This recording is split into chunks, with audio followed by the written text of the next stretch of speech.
MD Faruk মিয়া লিখেছেন, মৃত্যুর পর কি মা বাবার সাথে দেখা হবে, কথা হবে?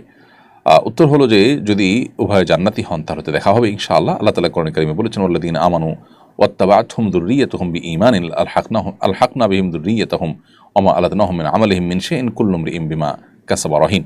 অর্থাৎ যারা ঈমান এনেছে এবং তাদের সন্তান সন্ততিরা যারা বাবা মার অনুসরণ করে তারাও ঈমান এনেছে, আল্লাহ তাআলা বলেছেন তাদের সঙ্গে তাদের সন্তানদের আমি মিলিত করব। এই আয়াত পরিষ্কারভাবে স্পষ্টভাবে আপনার প্রশ্ন উত্তর দিয়েছে যে যদি আপনি ঈমান আমলের উপরে অটল অবিচল থাকেন, আপনার বাবা মা সে পথেই থাকেন, ইনশাআল্লাহ জান্নাতে দেখা হবে।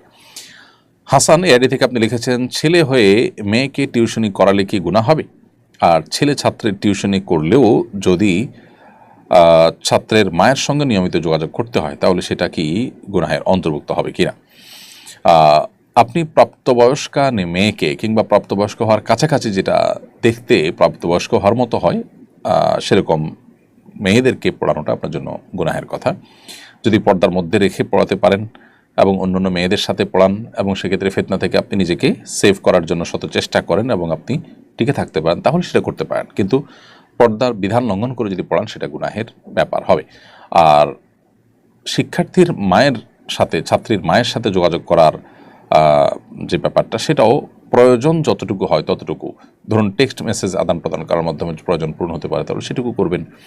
প্রয়োজনের বাইরে যোগাযোগ করা বা সীমা ছাড়িয়ে যাওয়া সেটা হলো নাজায়েজ এবং গুনাহের কথা। অতএব প্রয়োজনের মধ্যে আপনি নিজেকে রাখলে সেটা ঠিক আছে।